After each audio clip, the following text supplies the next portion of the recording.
Big breaking update సిద్దిపేటలో అగ్ని ప్రమాదం జరిగింది 130 kV సబ్ స్టేషన్లో భారీగా మంటలు ఎగిసిపడ్డాయి ప్రమాదంలో దాదాపు 20 కోట్ల రూపాయల ఆస్తి నష్టం జరిగింది ప్రమాదంపై డిప్యూటీ సీఎం భట్టి విక్రమార్కతో హరీష్ రావు మాట్లాడారు పూర్తి సమాచారం మా ప్రతినిధి రాము అందిస్తారు రాము సునీల్ సిద్దిపేట జిల్లా సబ్ స్టేషన్ లో భారీ అగ్ని ప్రమాదం జరిగిందని మనం చెప్పుకోవచ్చు అయితే ఈ మేరకు 20 కోట్ల ఆస్తి నష్టం జరిగిందనేసి అధికారులు అయితే అంచనా వేస్తున్నటువంటి పరిస్థితి నెలకొంది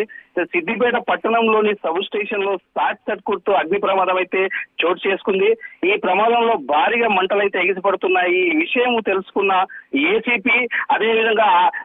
ఏసీపీ మధుతో పాటు విద్యుత్ శాఖ డిఈ శ్రీనివాసులు కూడా ఘటనా స్థలానికి చేరుకొని పరిస్థితి అయితే సమీక్షిస్తున్నటువంటి పరిస్థితి ఆ అగ్ని ప్రమాదం అగ్ని సిబ్బంది ఆ అగ్నిమాపక సిబ్బంది అలాగే సబ్ స్టేషన్ వద్దకు చేరుకొని ఫైర్ ఇంజన్లతో మంటలను ఆర్పేందుకైతే విశ్వ ప్రయత్నాలు చేస్తున్నటువంటి పరిస్థితి అయితే నెలకొంది మొత్తంలో చూసుకున్నట్టయితే సిద్దిపేటలో ఒక విషాది సబ్ స్టేషన్ లో అయితే ఒక విషాదం చోటు చేసుకుందని కూడా మనం చెప్పుకోవచ్చు అయితే ఈ విషయాన్ని తెలుసుకున్న మాజీ మంత్రి హరీష్ రావు అతనితో పాటు దుబ్బాక ఎమ్మెల్యే కొత్త ప్రభాకర్ రెడ్డి కూడా ఊటావుటిన సంఘటన స్థలానికి అయితే చేరుకొని ఈ యొక్క ప్రమాదంపై భట్టి విక్రమార్క ఉప ముఖ్యమంత్రి భట్టి విక్రమార్కతో కూడా ఈ యొక్క పరిస్థితిని అయితే ఫోన్ లో మాట్లాడి పరిస్థితిని వివరించినటువంటి పరిస్థితి అయితే ఉంది అయితే సిద్దిపేట దుబ్బాకు అలాగే ఉస్నాబాద్ లో నుండి అయితే ఫైర్ ఇంజన్లను రప్పించి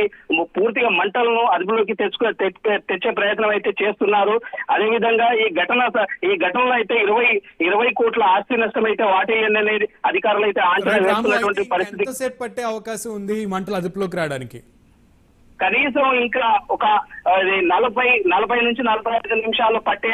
అవకాశం అయితే ఉంది పూర్తిగా అయితే ఎందుకంటే దుబ్బాక నుంచి అలాగే సిద్దిపేట నుంచి ఉస్నాబాద్ నుంచి కూడా ఇంకా ఫైర్ ఇంజన్లను రప్పించి మంత్రి హరీష్ రావు అలాగే ఏసీపీ మధు ఎమ్మెల్యే కొత్త. Thank you.